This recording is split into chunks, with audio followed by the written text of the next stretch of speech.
Tonight, you're invited to leave the modern world quietly behind and step into a place of candlelit corridors, heavy velvet robes, and whispered decisions that once shaped entire nations. Forget the polished ceremonies and familiar royal faces you've seen 1,000 times.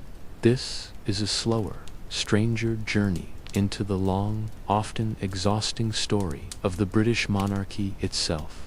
You'll move through centuries of ambition and collapse, false heirs and fragile dynasties, from violent feudal rule to the restrained constitutional crown of today. As these stories unfold, you may feel the edges of the day soften, your thoughts growing still. Let the world dim. Let the imagined weight of a crown rest beside you, untouched. And as the room grows quieter, we'll begin at the blurred edge of history where fact dissolves into legend, and mist clings low to the ground. Picture a time before the word Britain meant anything at all. Before crowns glittered, before thrones stood secure, before anyone complained out loud, at least about royal authority. Your thoughts might jump ahead to Norman invasions, Tudor scheming, or the solemn grandeur of Westminster Abbey, but the roots of monarchy stretch far deeper. Into a murky age historians conveniently label the Dark Ages, an unfair name, perhaps, but the light really was scarce. And where else could such a story begin, if not with Arthur? Yes, that Arthur, the once and future king, wrapped in myth, surrounded by knights, prophecy, and a sword that never quite obeyed the rules of reality. Scholars are quick to remind us there's no solid proof Arthur ever lived. But that hardly matters. His legend carried immense weight, shaping how power itself was imagined. A king who was brave, yet just, fierce, yet wise, and notably willing to sit his equals around a round table. If Arthur did walk this land, it would have been in the uneasy years after Rome abruptly withdrew around 410, a leaving Britain exposed, leaderless, and vulnerable. The Roman legions departed, their banners lowered for the last time, and in their wake opened a political void vast enough to swallow order itself. Into that vacuum came the Angles, Saxons, and Jutes names that sound harmless enough, yet brought sweeping change through fire, settlement, and conquest. Arthur's tale, embroidered and reshaped over centuries, became Britain's mythic foundation. Even much later, kings leaned on his shadow to legitimize their rule. Henry VII famously named his eldest son Arthur, hoping to anchor his fragile dynasty in legend. It didn't quite work out. As Roman memory faded and new peoples took root, Britain fractured into rival kingdoms, splintered by ambition and geography. Historians call it the Heptarchy Seven Kingdoms, but reality was messier.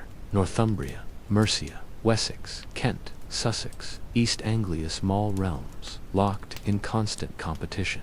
None were vast. A determined traveler could cross some in a single day, provided they avoided raids, feuds, and the occasional burning village.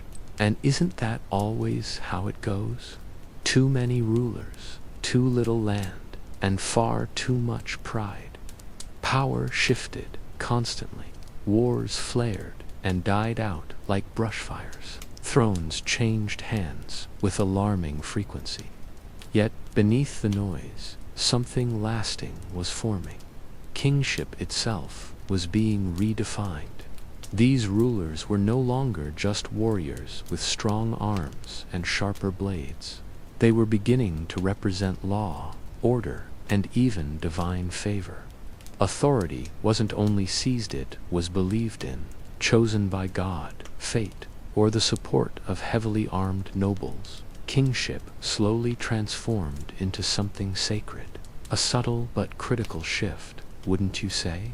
from this crowded, violent world, one figure emerges with unusual clarity. Alfred of Wessex, remembered, without exaggeration, as Alfred the Great. He ruled from 871 to 899 AD, an era dominated by fear and uncertainty. Viking armies descended relentlessly, not as guests, but as raiders and conquerors, bringing steel, fire, and devastation. Alfred lost battles.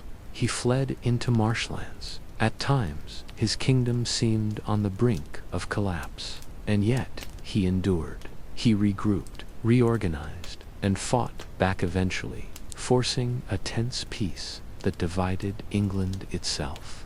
The Danelaw took shape, leaving much of the north under Norse control, while Alfred secured the south and west. It was not a triumphant ending, but it was survival. And sometimes, survival is where history truly begins. But Alfred was far more than just a brilliant warrior king. He was also a passionate scholar and a dedicated reformer. Can you imagine a king taking the time to establish schools, to painstakingly translate crucial Latin texts into Old English so that even common folk might gain access to knowledge, and to diligently refine the very legal system?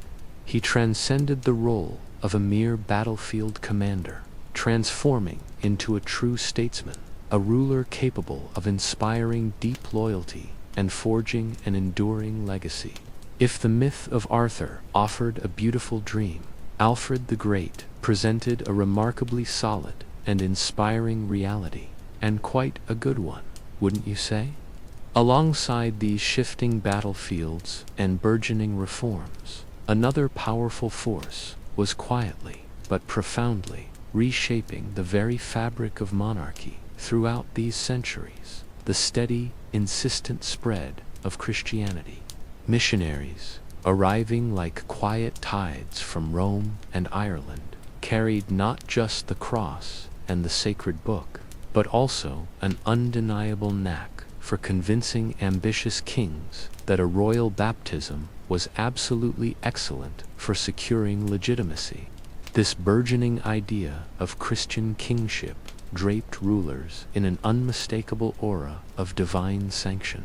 The magnificent coronation ceremonies you might envision today, reaching their full, dazzling splendor much later within the hallowed walls of Westminster Abbey, all traced their roots back to these early rituals. Bishops, solemn and robed, would place crowns upon heads, anoint kings with fragrant holy oil, and declare their authority to be nothing less than God-given. This potent marriage of sacred ritual and shrewd political power bestowed upon the monarchy a gravitas that no mere warlord could ever hope to command. Can you feel the spiritual weight settling upon those early crowns? Indeed, the very presence of bishops and their monastic scribes ensured that the tapestry of your past was diligently, if sometimes subjectively, woven into written records. It was these cloistered men, after all, who meticulously penned much of what you now know from that distant era. One might suspect, with a wry smile, that they occasionally stretched the truth about the piety of those kings who showered their monasteries with generous gifts. But then, isn't that just like history, wrapped up in the long, sleepy tale of monarchy? By the 9th and 10th centuries, you'd begin to feel a distinct shift in the air, a gravitational pull towards the kingdom of Wessex, under the shrewd hand of Alfred and his lineage. His grandson Athelstan often earns the venerable title of England's first true monarch. Imagine the roar, the clash of steel, the collective breath held and then released in triumph, as Athelstan secured his decisive victory at the Battle of Brunanburh in 937. It was a monumental unification, binding the English against a formidable coalition of Scots, Norsemen, and other ambitious rivals. The chroniclers, perhaps weary of detailing mundane crop yields, were positively ecstatic, dipping their quills in ink with renewed zeal to compose soaring poetry in its honor. By the dawn of the year 1000, you would recognize England as a truly coherent entity. Its kings, reigning from the grand halls of Winchester, their authority stamped onto the very coins that passed through your hands, governing realms that stretched across the land. Yet, a united kingdom did not, by any stretch of the imagination, mean a peaceful one. Oh no. The cold breath of the North Sea still carried the ominous silhouettes of Viking longships with unnerving regularity, and the thorny question of succession remained a remarkably consistent source of drama or utter despair, depending on where your family tree happened to branch. And so, you arrive at the twilight of the Anglo-Saxon monarchy, a line of kings who held the scepter just before the cataclysmic arrival of the Normans. Among them, a figure whose very name echoes misfortune, Ethelred, notoriously dubbed the Unready. His unfortunate moniker, you must understand, wasn't a casual jab, but a telling reflection. Unready stemmed from the Old English word unread, meaning, quite simply, poorly advised. And indeed, Ethelred's reign was a disheartening parade of ill-fated decisions, punctuated by relentless, renewed Viking assaults. You can almost picture his council meetings, the air thick with the smell of lamp oil and stale parchment, feeling a lot like a modern committee, desperately trying to agree on office paint colors. Plenty of heated debate, a frustrating lack of any real progress. After Ethelred, his son, Edmund Ironside, held the throne only briefly, like a fleeting shadow, before the arrival of a new, powerful force, Canute. Canute, a Danish king, carved out an empire stretching across England, Denmark, and Norway, his dominion encompassing the churning waters between them. He's often remembered for a rather profound demonstration, seated by the vast, indifferent sea, proving to his fawning courtiers that even a king's command couldn't halt the relentless march of the tide. Contrary to later, more sensational retellings, he didn't do this out of arrogance, but with a quiet dignity, seeking to impress upon them the humbling limits of royal power, a useful lesson, you might think, though the tide, of course, remained utterly unimpressed. By the mid-11th century, the pious and reserved Edward the Confessor occupied the throne, a man more inclined to building magnificent churches, Westminster Abbey being his enduring legacy, than engaging in earthly squabbles. Edward's quiet life, however, concluded with an earth-shattering silence in 1066. He died childless.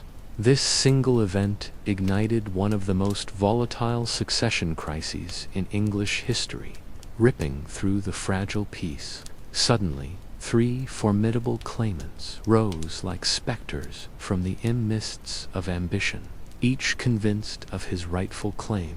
Harold Godwinson, the powerful Earl of Wessex, from within England itself. Harold Hardrada, the imposing King of Norway, a formidable warrior from the icy north, and across the narrow, choppy waters of the Channel, William, the shrewd Duke of Normandy. The stage was set, the air crackling with an almost unbearable tension for battles, invasions, and the dramatic, undeniable end of an entire era, the Anglo-Saxon Age. But that, dear listener, is where our next chapter truly begins. For now, let your mind rest with the thought of those early kings, some legendary, some vividly real, all interwoven into the long, winding thread of monarchy. From Arthur's mythical blade to Alfred's very real resilience.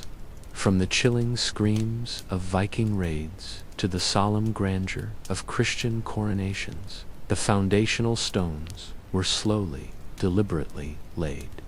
The monarchy was no longer merely a collection of squabbling warlords, but an emerging institution, one destined to endure through crisis after crisis, war after war, eventually settling into the quiet, steadfast stability you know today. So, close your eyes, if you haven't already, and imagine the rolling emerald hills of early England, dotted with sturdy wooden halls, smoke rising gently in slender columns from hearth fires, and the steady, rhythmic chant of monks, recording the names of kings into the fading pages of history. Their ink has long since dried, their candles long since guttered, but their quiet work whispers across the centuries, telling you, in calm, deliberate tones, exactly how it all began.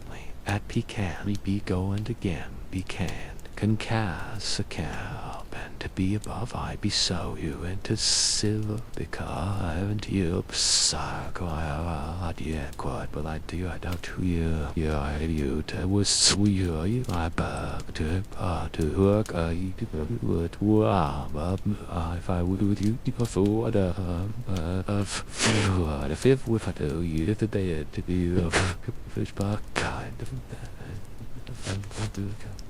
And so, in the year 1066, England teetered on the precipice of a storm.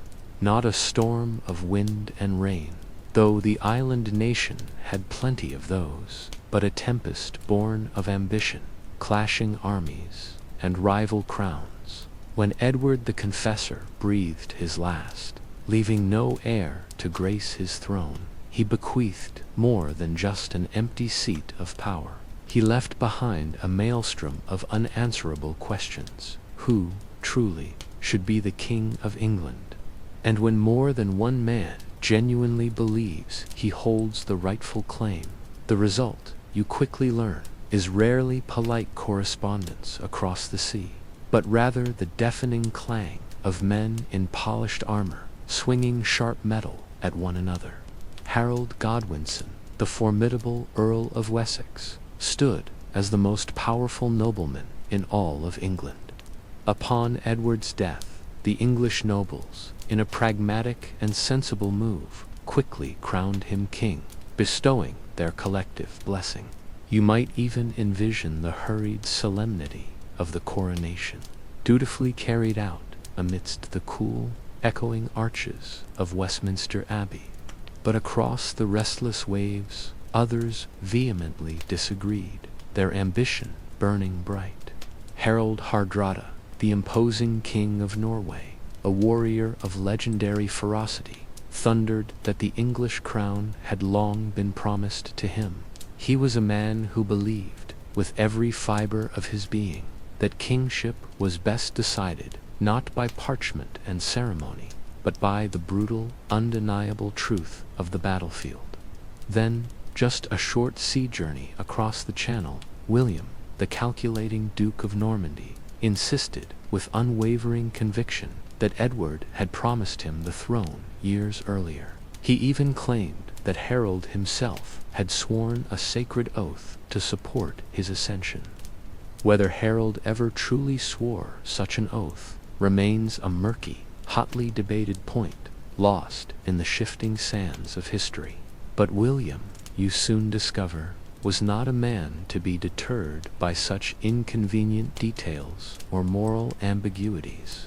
And so, in that fateful year, like three predators scenting blood, three powerful men fixed their gaze upon the glittering crown of England, each preparing for the inevitable. Harald Hardrada, the Norwegian king, was the first to land, his formidable Viking army disembarking on England's northern shores.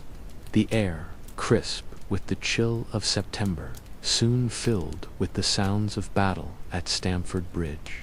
Harold Godwinson, summoning his English troops, met him there.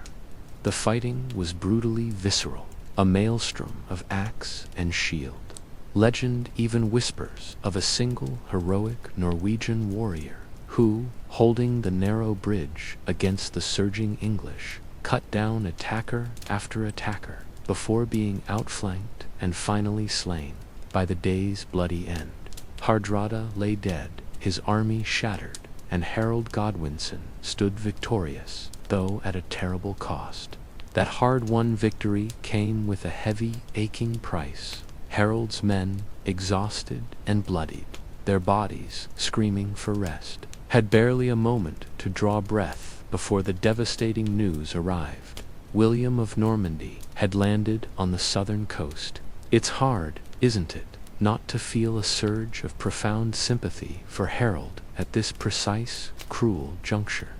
One day, you're valiantly fighting off a Norwegian invasion in the distant north, securing your claim with your own blood and sweat. Scarcely a fortnight later, you're forced to march your already weary, battered men, their muscles screaming in protest, hundreds of miles south to meet yet another invading force, the Normans. It's a strategic nightmare, a cruel twist of fate only history could devise.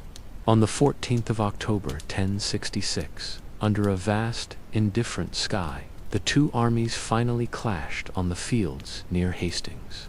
Harold's English forces formed their renowned shield wall, a solid, immovable barrier of flesh and wood, braced shoulder to shoulder, their spears bristling outwards like the formidable spines of a cornered hedgehog. It was a sight designed to instill fear and repel. The Normans, in contrast, launched their attacks with a devastating combination of thundering cavalry and a relentless hail of archers, charging again and again against that unyielding English line, a relentless tide of horse and arrow against a wall of defiant men. Line. For what felt like an eternity, perhaps even stretching into hours, you stood firm, a living wall of shield and sinew, the air thick with the metallic temps of sweat and the clang of axes against wood. You could feel the ground trembling under the relentless Norman charges, their shouts echoing in the chilly autumn air. But then you see it, a sudden deceptive retreat, a feigned panic in their ranks, an irresistible lure, isn't it? A hungry animal instinct takes hold, and some of your comrades, exhilarated, break formation, bursting forward in pursuit, craving that final, decisive blow.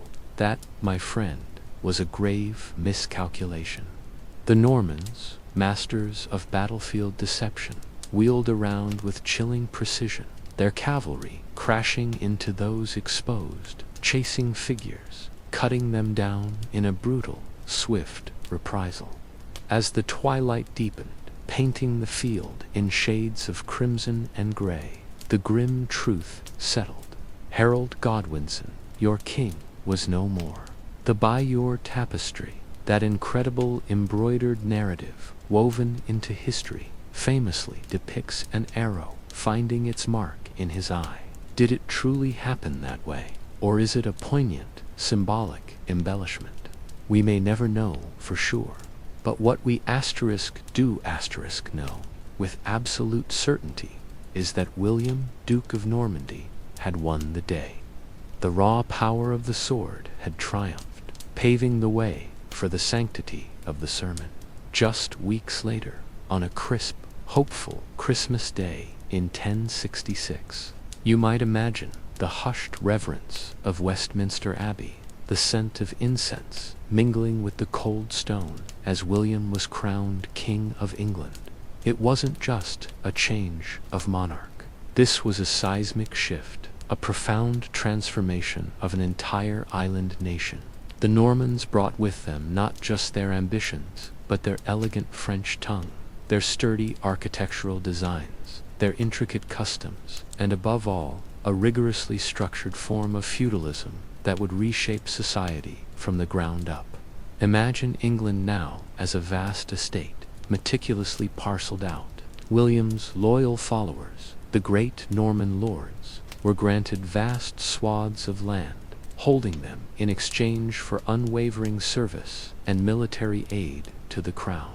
At the base of this intricate pyramid, you'd find the sturdy peasants, their hands calloused from tilling the rich earth, their humble lives inextricably bound to the land. Above them, the knights, hardened warriors, sworn to their lords, forming a formidable military backbone. Each layer owed loyalty to the one above, culminating in the king himself. It was a complex, multi-tiered structure, rather like one of those grand, elaborate wedding cakes, though undoubtedly far less sweet, to truly grasp the reins of his new kingdom. William commissioned a colossal undertaking in 1086, the Doomsday Book. You can almost picture the scribes, hunched over parchment, quills scratching endlessly, meticulously recording every single detail. This wasn't merely a list. It was a comprehensive inventory, chronicling ownership from the mightiest castles down to the lowliest sheep. It offered the crown an unparalleled snapshot of England's wealth and resources. A humble peasant, perhaps, might have raised an eyebrow, a flicker of surprise in their eyes, to discover that even their scruffy pig now held a place within the king's official records. William, you see, was a man who left nothing to chance. The very name, Doomsday, was no casual choice. It was imbued with a deep, resonant gravity. It evoked the finality of Judgment Day itself, a moment of ultimate reckoning, when every account would be laid bare, every holding meticulously documented. It was a stark declaration of unchallengeable authority, a powerful symbol as much as it was a practical administrative tool. As you traverse the landscape, you can still feel the palpable impact of the Normans stamping their presence upon the land, literally in stone. Towering castles, formidable and unyielding, began to pierce the English skyline, the mighty Tower of London chief among them, its stark walls looming over the Thames. These weren't just impressive architectural feats designed for show. Oh no, these were instruments of domination, stark symbols of absolute control. A formidable stone fortress, perched atop a strategic hill, shouted its message loud and clear to anyone within sight. This asterisk is who is in charge now. It was a stern warning to any rebellious whispers, signaling that resistance was futile and a constant, undeniable reminder to the peasantry that the Lord's authority, backed by the king, was here to stay. It conveyed a sense of permanence, of unshakable power, carved into the very landscape itself. Now, imagine the evolving geopolitical chessboard. In the decades that followed, England's rulers were not just kings of an island nation. They were also powerful dukes of Normandy, holding vast lands across the English Channel in France. This dual role, while certainly granting them immense power, simultaneously birthed a curious, often frustrating dilemma.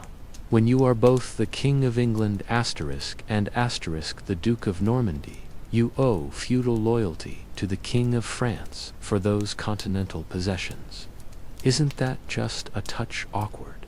Like being both the headmaster of a prestigious school, yet still obligated to salute and follow the commands of one of your own teachers.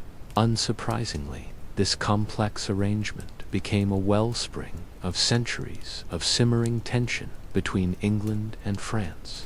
You can almost hear the distant drums of war, the intermittent clashes, the brief, uneasy silences of temporary truces, punctuated by raids and skirmishes. William, the Conqueror, eventually passed on, leaving his complicated legacy to his sons. First, you meet William Rufus, a man whose fiery temper and extravagant tastes were legendary. His reign, rather abruptly, ended with an arrow in the New Forest. Was it a hunting accident? or something far more sinister? That question, like a persistent echo, has been debated by historians ever since. His brother, Henry, ever the pragmatist, wasted no time in seizing the crown, quickly establishing a reputation for efficiency and intellect, earning him the rather distinguished nickname Beauclerk, or Good Scholar. He even issued a Charter of Liberties, a significant precursor to the far more famous Magna Carta, though less celebrated. Yet even a skulking could not escape the tumults of the age.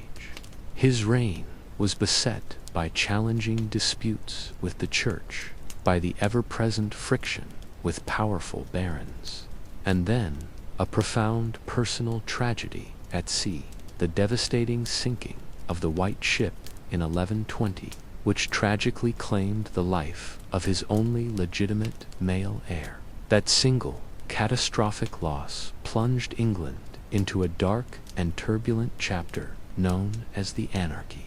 You can almost feel the ground shift beneath your feet as, upon Henry's death, his resolute daughter Matilda staked her claim to the throne.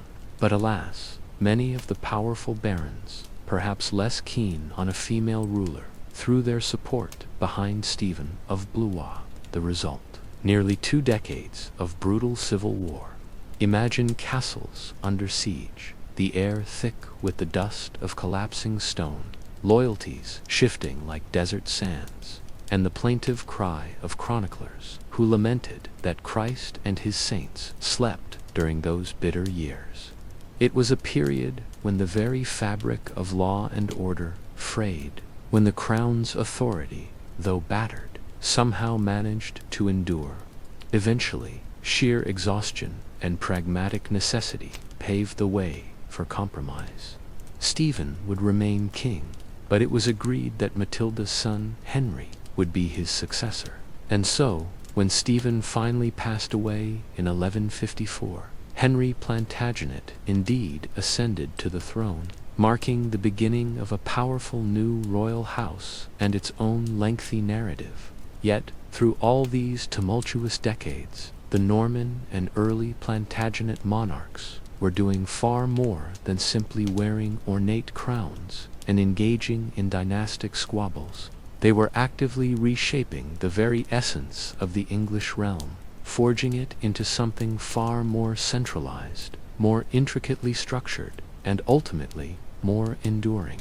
You witnessed the remarkable fusion of Norman vigor with the deep-rooted Anglo-Saxon traditions, creating a monarchy that, despite a seemingly endless stream of crises, somehow grew increasingly resilient.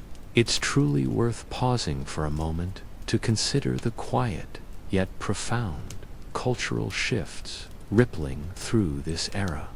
Listen closely, and you might hear the English language itself beginning to change, absorbing a wealth of French words into its rich vocabulary. Look up, and the architecture of churches now stretches skyward in the robust new Romanesque style, characterized by its sturdy, rounded arches and immense, heavy stone. The very image of kingship became more formal, more distant, infused with a sacred ritual. No longer was a king merely the strongest warrior in the hall. He was now anointed, crowned, vested in solemn ceremony, bound to both God and his realm alike. And yet, for all the dazzling pomp and grand ceremony, you realize that these kings remained, at their core, intensely human. They bickered fiercely with their often rebellious nobles, fretted endlessly over the precarious line of succession, and, as we've seen, could even suffer an unexpected arrow while out hunting. In the calm, reflective tones of hindsight, one might even conclude that the nascent monarchy of England during these formative centuries was diligently learning a crucial balancing act: how to wield the sword with one hand, representing raw power and force, and the scepter with the other, embodying legitimacy and the divine right to rule. Both were utterly necessary. Without the sword, rebellion would be inevitable. But without the scepter, the loyalty of the people could never truly be sustained. As we gently close this chapter of our story, take a moment to truly picture England under its new rulers. See the imposing castles, stark and magnificent, silhouetted against the sky. Hear the soft rustle of parchment as bishops quietly advise kings, and scribes meticulously record, in neat Latin script, the names of manors and fields. The old Anglo-Saxon nobility, once so powerful, had been swept aside, replaced by a new Norman elite. Yet, beneath them all, the steadfast peasants still tilled the same soil, herded the same sheep, and endured the same incessant rains. History had shifted dramatically, yes, but for most, daily life remained stubbornly, resiliently ordinary, and so the English monarchy endured, forever reshaped. You stand in the quiet aftermath, a kingdom forged not just by steel and fire, but by the slow, grinding temper of human struggle. The Normans, yes, they brought brutal conquest, but with it came a strange, unyielding permanence. What began as a bloody clash on a battlefield near Hastings gradually settled, hardening into a system that, in various forms, would shape England for centuries to come. The crown, a symbol heavy with recent upheaval, had survived, and while it wouldn't be its last trial, for now, the land lay quiet beneath the shadow of its new Norman masters. But even in that deep, uneasy sleep, new narratives were already beginning to stir, waiting to unfurl. Imagine the Middle Ages in England as a grand, sprawling drama, performed on an ever-changing stage. The costumes, you notice, grow steadily more intricate. The castles reach higher into the gray skies, their cold stone walls bearing witness to increasingly complex intrigues. By the time the 12th century rolled around, the English monarchy had indeed found a somewhat recognizable footing, though comfort was certainly not on the menu. As the successors of the Norman dynasty stretched their influence further, these centuries became a dizzying tapestry of crusades, burdensome feudal obligations, and barons perpetually grumbling about their lot.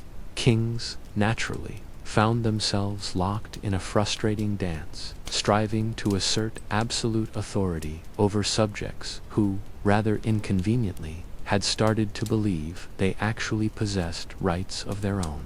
It's a story, really, of royal power discovering its very real, sometimes excruciatingly painful, limits. Let's begin our journey with Henry II, a man whose reign from 1154 to 1189 felt like a force of nature. You can almost feel the restless energy emanating from him, a formidable intellect, always worry. Thanks to a rather brilliant marriage, he commanded an astonishing swath of lands, stretching from the rugged Scottish borders all the way down to the sun-drenched Pyrenees.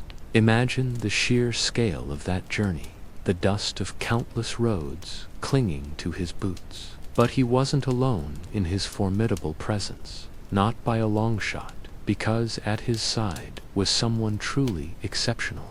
Enter Eleanor of Aquitaine, a woman who truly needs no introduction, yet deserves every word. She was, you'll agree, one of the most remarkable figures of her age. As spirited as she was, sharply politically astute. Picture her, moving through a room, the rustle of her rich silks, a subtle assertion of power. She had, after all, once worn the crown of France, before making the audacious leap across the Channel to become Queen of England. Now that's a career progression that would make anyone's resume stand out, wouldn't it?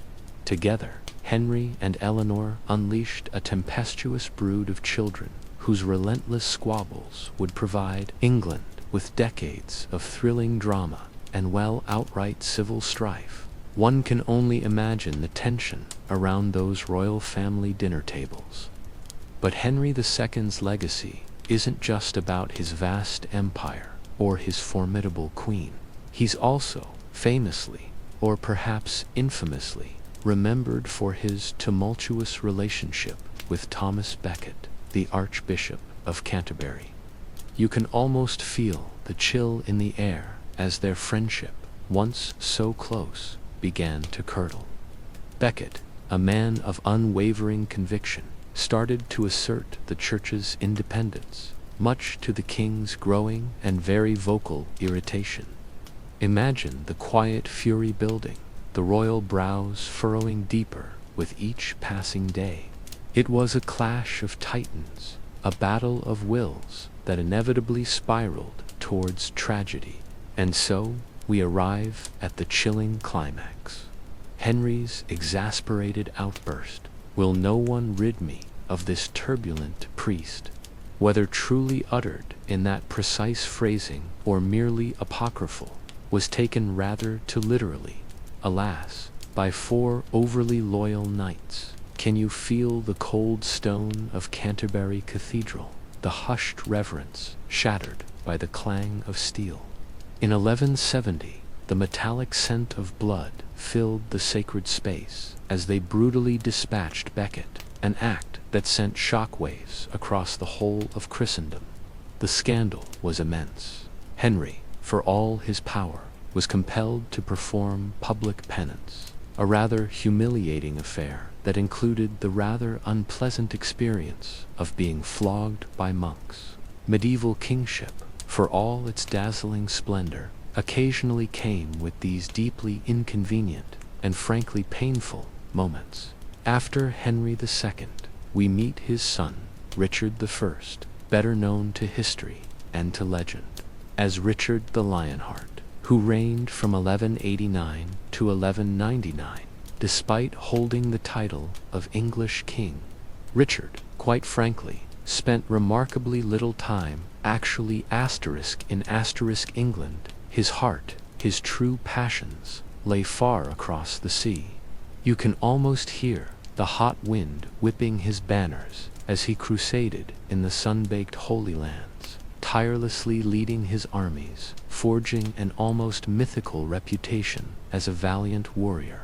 England, meanwhile, largely served a single, rather mundane purpose for him: his personal piggy bank, diligently financing all his grand, globe-trotting adventures. He's revered in legend, etched into our collective memory as the epitome of chivalry. And yet, in truth, he treated his kingdom as something of a secondary concern, didn't he? Can you hear the low murmur of frustration from his neglected subjects, the quiet resentment building in the shires? It's a testament to the power of a good story, perhaps, that the myth often overshadows the reality. It makes you wonder, doesn't it, about the truth behind so many of our historical heroes. But every grand narrative needs a successor, and for Richard, that fell to his younger brother, John. Richard's brother, John, inherited the throne in 1199, and let's be honest, he's suffered centuries of truly terrible press, and largely he deserved every bit of it. You might picture him as a rather petty, deeply suspicious man, prone to losing things, both friends and, far more critically, territory. Most infamously, he managed to lose the vast and ancient Duchy of Normandy to the French King Philip II, a moment that, you can imagine, was not his finest hour. Can you almost hear the distant, mocking trumpets of the French celebration, the bitter taste of defeat in the mouths of his English subjects? This colossal loss, coupled with his oppressive taxation and arbitrary rule, eventually pushed his long-suffering barons to their absolute breaking point. Their collective fury culminated in a dramatic confrontation at Runnymede in 1215. There, on a field near the Thames, under a sky that perhaps threatened rain, John, a beleaguered king facing an armed rebellion, reluctantly affixed his seal to the Magna Carta. We hail it today as the cornerstone of constitutional liberty, don't we? But in that moment, for those assembled, it was simply a desperate peace treaty between a cornered monarch and his thoroughly disgruntled nobles. You can almost feel the weight of the parchment, hear the scratch of the quill, the murmuring of the crowd as history, perhaps without realizing it, turned a crucial page. One wonders, doesn't one, whether John, in that tense moment, truly grasped the monumental significance of what he was doing. Did he realize that he was signing himself into the annals of history, not for any of his dubious achievements, but for this reluctant concession, this quiet surrender of absolute power? The symbolism of that document, born of necessity and strife, has reverberated through the ages, a testament to the enduring human desire for justice. As the 13th century dawned, it brought with it Henry III, whose astonishing 56-year reign, from 1216 to 1272, seemed to stretch endlessly. Henry III was a king of refined tastes, his reign marked by a profound devotion to art, magnificent architecture, and fervent religion. You can almost imagine him walking through the dusty workshops, overseeing craftsmen, the smell of cut stone and freshly carved wood in the air. He lavished immense sums on projects like the ambitious rebuilding of Westminster Abbey, a truly splendid endeavor, yes, but one that, to the chagrin of his treasurers, dramatically drained the royal coffers. His personal piety and artistic inclinations, however, often came at the cost of effective governance, leaving a power vacuum that ambitious men were eager to fill. His perceived weakness, you see, allowed for the dramatic rise of a figure named Simon de Montfort, who led a powerful rebellion against him. Montfort, in a truly groundbreaking move, convened what is sometimes considered the very first English Parliament in 1265. Imagine the scene, not just nobles, but representatives from towns and shires, all gathered, their voices perhaps tentative at first, but growing stronger. Although Henry eventually managed to regain control of his kingdom, the precedent had been irrevocably set. From that point forward, kings would increasingly find themselves accountable to assemblies of their subjects, a slow but steady shift in the balance of power. Then came Edward I, who reigned from 1272 to 1307, and he was an altogether different beast. You can almost feel his formidable presence, a man tall, stern, and utterly determined, radiating an iron will. Edward was a soldier, king through and through, single-mindedly intent on imposing order across every inch of his sprawling realm. With ruthless efficiency, he conquered Wales, leaving behind an impressive network of towering castles that still stand today, silent, formidable monuments to his relentless ambition, their cold stone walls overlooking windswept hills. Scotland, however, proved a much tougher nut to crack. Though Edward won his share of battles, the fierce Scottish resistance, famously spearheaded by the legendary William Wallace and later by Robert the Bruce, ensured that a complete conquest forever eluded his grasp. You can almost hear the skirl of bagpipes, the clash of steel on the misty moors, the defiant shouts echoing across the glens. Yet, Edward's reign also bears a darker stain, the expulsion of the Jews from England in 1290, a harsh and deeply regrettable act that starkly reflects the widespread prejudice of that age. For all his formidable accomplishments, Edward's legacy remains tinged with this undeniable cruelty. The 14th century ushered in Edward II, who took the throne in 1307 and reigned for 2 decades. To put it kindly, he was, quite frankly, deeply unsuited to kingship. You can almost picture the raised eyebrows and exasperated sighs of his court. He preferred simpler, rustic pastimes, You see, like digging ditches and fraternizing with commoners' hobbies that, as you might imagine, did not endear him to his haughty nobility. His blatant favoritism toward certain companions, most notably Piers Gaveston, sparked outrage among the barons, who seethed with resentment. Eventually, his reign spiraled into utter chaos. The whispers of discontent grew into a roar, and he was ultimately deposed by his own wife, the formidable Queen Isabella, and her ally, Roger Mortimer. His fate, shrouded in grim legend, became one of the more notorious and chilling episodes in medieval monarchy. You can almost feel the chill of betrayal, hear the creak of prison doors closing. But from the ashes of this turmoil, a stronger figure emerged, Edward III, who proved himself a far more capable monarch. His long reign, beginning in 1327, was in many respects glorious.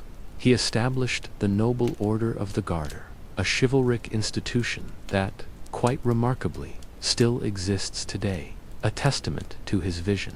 And it was he who bravely launched the 100 Years' War against France, staking a bold claim to the French throne itself. And with the crown, you see, he solidified his claim through his mother's lineage. The very air around him, for a time, crackled with triumph.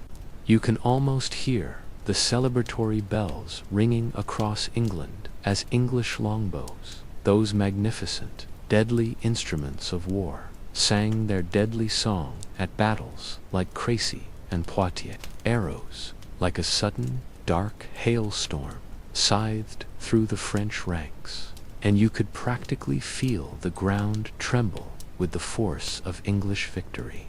Yet, even in the midst of this splendor, a different kind of storm was brewing. Imagine the bustling markets, the vibrant courts, then a sudden, chilling quietness falling over everything. In 1348, a silent, unseen enemy arrived, a palpable dread that settled like a cold mist over the land, the Black Death. It wasn't just a shadow, it was a suffocating blanket that descended upon England, stealing perhaps a third of its vibrant population. You might catch a faint, metallic tang of fear, mixed with the lingering scent of incense in the churches, a constant reminder that even the most formidable kings, those who could command armies and reshape nations, were utterly powerless against the relentless march of disease. It was a humbling, terrifying lesson, wasn't it? The crown then passed to Edward's grandson, Richard II, in 1377. A boy, only 10 years old, suddenly thrust onto a throne still shadowed by plague and whispers of discontent. His reign, from 1377 to 1399, felt troubled from the very first breath. The air grew thick with resentment as oppressive taxes squeezed the life out of ordinary people. And then, in 1381, a roar rose from the countryside, a tide of anger swelling into the peasants' revolt. You can picture the smoke curling upwards, hear the shouts of the enraged mob, but then a strange quiet falls as a boy king, barely more than a child, bravely confronts them. It was a moment of incredible courage, yet, sadly, not a predictor of his future. His rule, as he grew older, began to curdle, morphing into something cold and tyrannical. He alienated his nobles, you see, with arbitrary arrests, the sudden knock on a cold stone door, and a rather excessive taste for finery and extravagance. One day, his cousin, Henry Bolingbroke, who had been exiled, returned. Can you feel the shift in the wind, the balance of power tilting? Henry swept back, deposed Richard, took the crown for himself, and became Henry IV. Richard was imprisoned, his fate sealed behind thick castle walls, and later died, possibly starved in captivity. A quiet, ignoble end to a Plantagenet king. And just like that, by this point, the The Middle Ages had truly woven a rich tapestry of glorious moments and bitter struggles. Kings, you see, had learned sometimes in the hardest way possible, with the cold steel of rebellion pressed against their necks, that their power wasn't quite as absolute as they might have liked to believe. Barons, parliaments, even ordinary rebels, driven to desperation, had all found their voices, asserting themselves in ways that would resonate through the centuries, echoing even to our own time. Monarchy was no longer just about the divine right handed down from God, or the simple claim of inheritance. Oh no, it had become a precarious balancing act, a delicate dance of negotiation, a sometimes uncomfortable compromise, and, often enough, a desperate struggle for sheer survival. As the 14th century drew to its weary close, England stood poised on the precipice of even deeper turmoil. You could almost feel the chill in the air, a premonition of what was to come. The 15th century, let's be honest, would bring dynastic wars so brutal, so utterly soaked in blood, that they would irrevocably decide the very fate of the English crown. But those tales, those are perhaps best saved for another chapter, don't you think? One to be approached with the patience history demands, and perhaps, ideally, with the comforting drowsiness of a bedtime listener. So, you settle in, perhaps by a crackling fire, as we step into the 15th century, a truly curious age for England. After centuries of relentless conquests, the rumblings of rebellion, and those rather unpleasant, recurring bouts of plague, you might logically assume that the monarchy would finally find its footing, perhaps even settle into a comforting rhythm of stability. But, alas, stability was simply not fashionable then, not at all.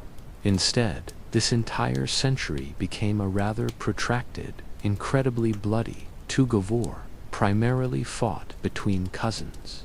It was a time when you truly never quite knew whether the king you honored today would still be drawing breath on the morrow, or if he might instead be discovered face down in a muddy field, perhaps with his crown rather inconveniently misplaced somewhere in a thorny hedgerow. A rather unnerving way to live, wouldn't you say? Our story for this particular stretch truly begins with Henry IV, the very first monarch of the House of Lancaster, who took the throne in that fateful year of 1399. Now, Henry wasn't exactly born into kingship in the traditional, divinely ordained sense. Oh no, he rather took it. You see, his cousin, Richard II, had managed to make himself so spectacularly unpopular, alienating just about everyone of consequence, that Henry simply seized the opportunity, the way a hawk snatches a morsel from the air. Richard II was then locked away in the formidable walls of Pontefract Castle, a place where whispers of despair lingered in the cold stone, and, not long after, he died there under circumstances that, even to this day, remain politely vague, cloaked in a perpetual mist of historical speculation. Meanwhile, Henry, with the crown now settled on his own head, began his attempt at being king. His reign, let me tell you, was never a comfortable ride. The crown often felt heavy, you can imagine, almost a physical weight of constant unrest. He faced revolts, with the most famous being led by a name that still, to this day, carries a certain dramatic flourish: Owain Glyndwr. Just try to pronounce it quickly. It's enough to make your tongue tie itself in knots, isn't it?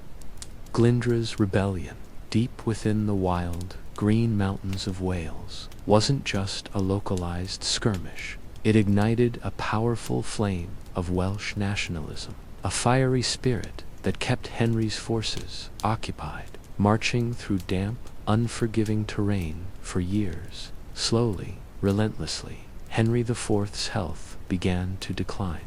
You can almost hear the hacking coughs in the castle halls, see the weary lines etched deeper into his face, the sheer burden of the crown visibly weighing him down. When he finally succumbed in 1413, his son stepped up. And what a son he was. Henry V, now *, is a king who strides across the pages of history, not with a quiet whisper, but with the thunderous, undeniable boom of a war drum. Henry had already honed his martial skills, showing a remarkable aptitude for the sharp edge of battle. So, it came as little surprise when, almost immediately after donning the crown, his gaze, sharp and unblinking, fixed firmly on France. The year was 1415, and the stage was set for the legendary Battle of Agincourt, a triumph that has been immortalized far beyond its actual strategic significance, blooming into myth. Can you feel the heavy, sucking mud underfoot? Imagine the chill wind biting at your cheeks, the scent of damp earth and fear in the air. Henry's outnumbered army, a ragged collection of English archers and weary men-at-arms, stood defiant against the dazzling, overwhelming might of the French nobility. Then the sky darkened, not with storm clouds, but with a horrifying, whistling rain of English arrows. The clang of steel, the shouts, the cries of agony. It must have been a cacophony. And when the dust, thick with the smell of iron and sweat, finally settled, thousands of French knights lay sprawled, broken in the mud, while Henry, with a grim determination, marched away with unquestionable glory. Later, Shakespeare would weave his magic, crafting stirring speeches for Henry that, while perhaps not word for word accurate, absolutely capture that profound sense of inspiration, that belief that Henry imbued in his men to fight for something far greater than themselves. For a time, it genuinely seemed as though Henry might achieve the impossible, the complete conquest of France, by the terms of the Treaty of Troyes in 1420, a moment when English ambition reached its dazzling golden zenith in France. He was formally recognized as the heir to the French throne. He even married Catherine of Valois, the daughter of the French king, solidifying a union that promised a new Anglo-French empire. The scent of victory, the taste of triumph, must have been intoxicating. But fate, that fickle mistress, as it so often does, had a cruel twist in store. Henry V, in the full flush of his glory, died suddenly in 1422. At the shockingly young age of just 36, he left behind a legacy, yes, but also a profoundly vulnerable 9-month-old son. That infant, Henry VI, found himself inheriting the kingship of both England and, at least in grand theory, France. It was a crown far, far too heavy for such tiny, unready shoulders, a burden that would soon crush him. Henry V, you see, grew up to be a profoundly gentle, scholarly man. Picture him, not on a battlefield, but in the hushed quiet of a library, the soft rustle of pages, the scent of aged parchment filling the air. He loved learning, he loved prayer, far more than the brutal cut and thrust of politics, or the deafening roar of war. Unfortunately for him, the 15th century had very different expectations for its kings. This era demanded a lion, a fierce, decisive ruler, not a lamb who preferred quiet contemplation. His mind, already prone to fragility, began to waver, suffering from increasingly debilitating bouts of mental illness. There were times when he couldn't even recognize the familiar faces of those closest to him, let alone govern a kingdom. A vacant stare, a quiet sigh, a king lost within himself. You can imagine the despair that settled over his court. In his kingly absence, a vacuum formed, and the great lords of England, restless and ambitious, began to squabble. The low growl of discontent soon escalated into the harsh, metallic clash of open fighting. This was the true genesis of what would later become known, rather poetically, as the Wars of the Roses. It wasn't really a single, coherent conflict, but rather a series of brutal, often bewildering, disagreements between the formidable House of Lancaster, to which Henry VI belonged, and their fierce rivals, the House of York, who asserted their own claim to the throne through another branch of that long-reaching Plantagenet lineage of Edward III. The white rose, stark and pure, was the emblem of York, the rich, vibrant red rose, that of Lancaster. Though, let's be honest, those roses were probably more of a poetic shorthand than actual banners waving majestically on the battlefield. It's highly unlikely, isn't it, that a medieval soldier, with sword whistling through the air, paused mid-swing to admire the horticultural branding of his enemy's cause. The grim struggle, however, began in earnest during Henry VI's increasingly fragile reign, when Richard, Duke of York, finally pressed his formidable claim. Battles erupted, like festering wounds, all up and down the country. St. Albans, Wakefield, Towton, Barnet, and Tewkesbury, to name just a few of the bloody scars left on the land. Towton fought in the biting, relentless cold of a March snowstorm in 1461, was perhaps the most unimaginably bloody battle ever fought on English soil. The brutal dance of conflict had claimed tens of thousands, their cries swallowed by the wind. Imagine the stark landscape, its pristine snow now stained a horrifying crimson, a chilling tableau that still clutches at the edges of our historical imagination. Out of this desolate chaos, a new figure emerged, almost a beacon, Edward, son of the Duke of York, sweeping in to seize the throne as Edward IV. You would have seen him then, young, impressively tall, undeniably handsome, and possessing a magnetic charm that captivated both the battlefield and the royal court. He was not just a pretty face. He was a practical commander, and for a precious time, his reign whispered promises of peace, a return to order. He skillfully shored up the crown's battered finances and seemed to wrap the kingdom in a much-needed blanket of stability. But, let's be honest, even those who promise stability often carry a surprising streak of drama, don't they? And Edward IV was no exception. In 1464, a hushed scandal rippled through the polished halls of court. He secretly married Elizabeth Woodville. She was no noble princess, no foreign dignitary, a commoner whose family swiftly began to climb the greasy pole of courtly favor. Can you almost hear the furious whispers? The great noble families, who had painstakingly orchestrated a politically advantageous foreign match for their king, now fumed with indignation. The Woodvilles, once obscure, became objects of intense resentment, and just like that, the seeds of fresh discord were meticulously sown.